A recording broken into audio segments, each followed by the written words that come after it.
വിദ്മഹേ മഹാദേവായ ധീമഹി തന്നോ രുദ്രഃ പ്രചോദയാത്. ഓം നമഃ ശിവായ. ഓം തത്പുരുഷായ വിദ്മഹേ മഹാദേവായ ധീമഹി. ആലിംഗന പുഷ്പാഞ്ജലി നമ്മൾ കണ്ടിട്ടുള്ളതും കേട്ടിട്ടുള്ളതുമായ ആരാധനയിൽ അതിവിശിഷ്ടവും മനുഷ്യ മനസ്സിനെ നൊമ്പരപ്പെടുത്തുന്നതുമായ ആരാധനയാണ് ആലിംഗന പുഷ്പാഞ്ജലി. ദക്ഷിണകാശി എന്നറിയപ്പെടുന്ന കൊട്ടിയൂർ ക്ഷേത്രമില്ലാ ക്ഷേത്രത്തിൽ വൈശാഖോത്സവത്തിന്റെ ഭാഗമായി രോഹിണി ആരാധനാ ദിനത്തിൽ നടക്കുന്ന മഹനീയ ചടങ്ങാണ് ആലിംഗന പുഷ്പാഞ്ജലി. ശിവഭക്തിയായ സതീദേവി പിതാവായ ദക്ഷൻ 30 ദേവഗണങ്ങളെയും ക്ഷണിച്ചുകൊണ്ട് ഭൃഗു മഹർഷിയുടെ നേതൃത്വത്തിൽ അതിവിപുലമായ ഒരു മഹായാഗം നടത്താൻ തീരുമാനിച്ചു. പുരാണങ്ങളിൽ ബൃഹസ്പതി സവായാഗം എന്നറിയപ്പെടുന്നു. ദേവന്മാരും മഹർഷിമാരും ഗന്ധർവന്മാരും യക്ഷന്മാരും ഉൾപ്പെടെ സർവരെയും ക്ഷണിച്ചു. എന്നാൽ മനഃപൂർവ്വം ഒഴിവാക്കപ്പെട്ട ഒരേ ഒരു ദൈവം പരമശിവനായിരുന്നു. സ്വന്തം മകളെയും ഭർത്താവായ ശിവഭഗവാനെയും മനഃപൂർവ്വം ഒഴിവാക്കപ്പെട്ട ഒരേ ഒരു ദൈവം പരമശിവനും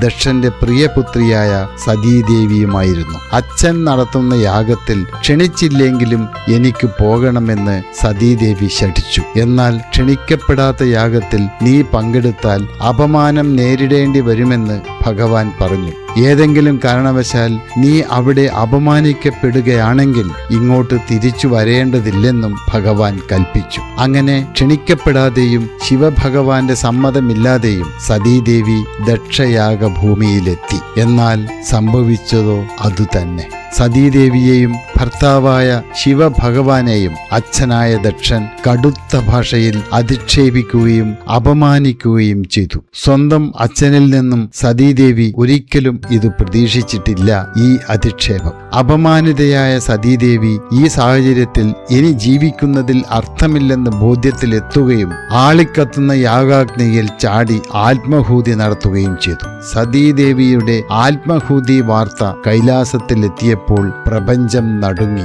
അതീവ കോപിഷ്ഠനും ദുഃഖിതനുമായ ശിവഭഗവാൻ ഉഗ്ര കോപത്തോടെ താണ്ഡവമാടുകയും മുച്ചൂടും മുടിക്കുന്ന പരാശക്തിയായി മാറുകയും സർവലോകനാശത്തിനുള്ള വഴി തുറക്കുകയുമാണ് ഉണ്ടായത്. ദുഃഖവും ക്രോധവും നിറഞ്ഞ ശിവഭഗവാൻ തന്റെ ജഡ പറിച്ചെറിഞ്ഞു. അതിൽ നിന്നും മഹാവീരനായ വീരഭദ്രനും ഭദ്രകാളിയും ഉദ്ഭവിച്ചു. ജഡയിൽ നിന്നും ഉദ്ഭവിച്ച വീരഭദ്രൻ ഭദ്രകാളി ശിവഭൂത ഗണങ്ങളെയും യാഗഭൂമിയിലേക്ക് അയച്ചു. യാഗം അലങ്കോലപ്പെടുത്താനും ദക്ഷനെ വധിക്കാനും ആജ്ഞാപിച്ചു. ശിവന്റെ ആജ്ഞയോടെ അവർ യാഗശാലയിലെത്തി. ദേവന്മാരുടെ സൈന്യത്തെ പരാജയപ്പെടുത്തി യാഗം അലങ്കോലപ്പെടുത്തി. യാഗവേദി നശിപ്പിക്കപ്പെട്ടു. ഒടുവിൽ വീരഭദ്രൻ ദക്ഷന്റെ ശിരസ് വിച്ഛേദിച്ചു. എന്നാൽ ഈ മഹായാഗം മുടങ്ങിയാൽ അത് ലോകനാശത്തിലെത്തും. ഇത് കണ്ടറിഞ്ഞ സകല ദേവഗണങ്ങളും ദേവന്മാരുടെ ദേവനായ മഹാവിഷ്ണുവിൽ അഭയം പ്രാപിച്ചു. പരമേശ്വരന്റെ കോപം ശമിപ്പിക്കേണ്ടത് ഭൂലോകത്തിന്റെ ആവശ്യമാണെന്ന് കണ്ട സാക്ഷാൽ മഹാവിഷ്ണു കോപിഷ്ഠനായി മാറിയ മഹാദേവന്റെ കോപം തണുപ്പിക്കാനായി നേരെ ശിവന്റെ അരികിൽ എത്തി.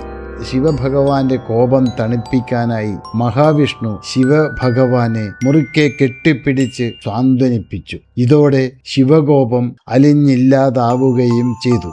ഈ സന്ദർഭത്തിൽ ദേവലോകത്തു നിന്നും പുഷ്പവൃഷ്ടി ഉണ്ടായി എന്നാണ് പുരാണ സങ്കല്പം. പിന്നീട് ബ്രഹ്മാവും വിഷ്ണുവും മറ്റു ദേവന്മാരും ശിവനെ സമീപിച്ച് ലോകക്ഷേമത്തിനായി ദക്ഷന് ജീവൻ നൽകണമെന്ന് അപേക്ഷിച്ചു. ശിവന്റെ കോപം ശമിച്ചു. യാഗത്തിനായി ബലികൊടുക്കുവാൻ കൊണ്ടുവന്ന ഒരു ആട്ടിൻ തല ദക്ഷന്റെ ശരീരത്തിൽ ഘടിപ്പിച്ച് ജീവൻ തിരികെ നൽകി. ജീവൻ ലഭിച്ച ദക്ഷൻ തന്റെ തെറ്റ് തിരിച്ചറിഞ്ഞ് ശിവനോട് മാപ്പ് അപേക്ഷിച്ചു. ഇതാണ് പുരാണ ചരിത്രം. ഇതിനെ ആസ്പദമാക്കിയാണ് അക്കര കൊട്ടിയൂർ ക്ഷേത്രത്തിൽ രോഹിണി ആരാധനയുടെ ഭാഗമായി നടക്കുന്ന ആലിംഗന പുഷ്പാഞ്ജലി. അതിവിശിഷ്ടവും ദൈവതുല്യവുമായ ആലിംഗന പുഷ്പാഞ്ജലി എന്ന മഹത്തരമായ ചടങ്ങ് നടത്താൻ സ്ഥാനികനായി നിയോഗിക്കപ്പെട്ടത് തളിപ്പറമ്പിനടുത്തുള്ള കുറുമാത്തൂർ ഇല്ലത്തെ നായ്ക്കൻ തറവാട്ടിലെ തലമുതിർന്ന തിരുമേനിയായ ഉണ്ണികൃഷ്ണൻ നമ്പൂതിരിപ്പാടിനാണ് ആ മഹാഭാഗ്യം സിദ്ധിച്ചത്.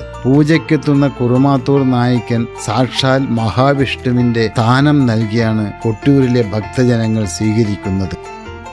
രോഹിണി ആരാധനയ്ക്ക് തലേന്നാൾ കുറുമാത്തൂർ നമ്പൂതിരിപ്പാടും പരികർമ്മികളെയും മണത്തണ ആക്കൽ തറവാട്ടിൽ ആചാരപൂർവം സ്വീകരിക്കും. രാത്രി അവിടെ തങ്ങിയ തിരുമേനി തൊട്ടടുത്ത ദിവസം ശ്രീ കുണ്ടേൻ മഹാവിഷ്ണു ക്ഷേത്രത്തിലെത്തി കുളിയും തേവാരവും കഴിയും. അടുത്ത ദിവസം രാവിലെ ഉണ്ണികൃഷ്ണൻ നമ്പൂതിരിയെ അക്കരെ കൊട്ടിയൂരിൽ തേടൻ വാര്യരുടെ നേതൃത്വത്തിൽ ആക്കൽ കയ്യാലയിൽ എത്തിച്ച് അവിടെ ഉപവിഷ്ടനാക്കും. തൊട്ടടുത്ത ദിവസം ഉച്ചശീവേലിക്ക് മുമ്പ് തീർത്ഥക്കുളത്തിൽ സ്നാനം നടത്തി മുഖമണ്ഡപത്തിലെത്തുന്നതോടെ വാദ്യഘോഷം മുഴങ്ങും. സ്വയംഭൂവായ ശിവലിംഗത്തെ മഹാവിഷ്ണു ആലിംഗനം ചെയ്ത് സാന്ത്വനപ്പെടുത്തുന്നതിൻ്റെ അനുസ്മരണമായിട്ടാണ് ആലിംഗന പുഷ്പാഞ്ജലി നടത്തുന്നത്. തുളസിക്കതിരും ജലവും ഉപയോഗിച്ചാണ് പുഷ്പാഞ്ജലി നടത്തുക.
തിരുമേനി സ്വയംഭൂവിനെ ദീർഘനേരം ആലിംഗനം ചെയ്ത് ദേവമന്ത്രങ്ങൾ ഉരുവിടും. ശിവനും വിഷ്ണുവും തമ്മിലുള്ള ഗാഢസൗഹൃദവും സ്നേഹവും പ്രകടമാക്കുന്നതോടെ ശിവകോപം തണുത്ത് ഉരുകി ഇല്ലാതാകുന്നു എന്ന സങ്കല്പം ഇവിടെ പൂർണ്ണമാകുന്നു. അതാണ് ഏറ്റവും സുന്ദരവും ഹൃദ്യവും ഭക്തി നിർഭരവുമായ ആരാധനയായ ആലിംഗന പുഷ്പാഞ്ജലി. ഏതെങ്കിലും കാരണവശാൽ കുറുമാത്തൂർ നായ്ക്കൻ തറവാട്ടിലെ മൂത്ത നമ്പൂതിരിപ്പാടിന് എത്താൻ സാധിക്കാത്ത അവസ്ഥ നേരിട്ടാൽ ആ വർഷം ആലിംഗന പുഷ്പാഞ്ജലി നടക്കില്ലെന്നതാണ് കൊട്ടിയൂരിന്റെ പ്രത്യേകത. അതായത് കൊട്ടിയൂർ ക്ഷേത്രത്തിലെ ഓരോ ചടങ്ങിനും വിധിക്കപ്പെട്ട സ്ഥാനികന്മാർക്ക് പകരക്കാരെ അധികാരപ്പെടുത്താൻ സാധ്യമല്ല.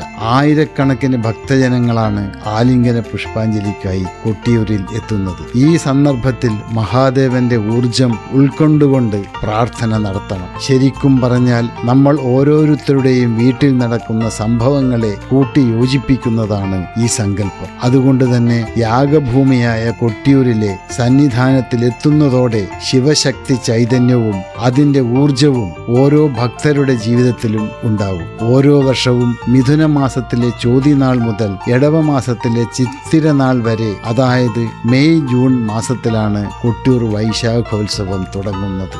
സർവദൈവ ചൈതന്യവും അതിൻ്റെ ഊർജവും നിലനിൽക്കുന്ന കൊട്ടിയൂരിലെ ദേവഭൂമിയിൽ എത്താനും അത് ഉൾക്കൊള്ളാനും നിങ്ങൾ ഓരോരുത്തർക്കും സൗഭാഗ്യം ഉണ്ടാകട്ടെ എന്നും ആ പുണ്യഭൂമിയിലെ ഓർമ്മകളും സൗഭാഗ്യവും നിലനിർത്താൻ ആ ഓടപ്പൂക്കൾ വാങ്ങി നിങ്ങളുടെ ഭവനത്തിൽ സൂക്ഷിക്കുന്നതോടെ എല്ലാവർക്കും, എല്ലാ കുടുംബത്തിലും ഐശ്വര്യവും സമ്പൽ സമൃദ്ധിയും ഉണ്ടാകട്ടെ എന്ന് നിങ്ങളോടൊപ്പം ഞാനും പ്രാർത്ഥിക്കുന്നു. നന്ദി. മറ്റൊരു വീഡിയോയുമായി വീണ്ടും കാണാം. നന്ദി, നമസ്കാരം. എൻ്റെ ഈ പ്രോഗ്രാം ആദ്യമായിട്ട് കാണുന്നവർ സബ്സ്ക്രൈബ് ചെയ്യാൻ മടിക്കരുത്. കൂട്ടത്തിൽ ആ ലൈക്ക് ബട്ടണും അമർത്താൻ താല്പര്യം. വീണ്ടും കാണാം. നന്ദി.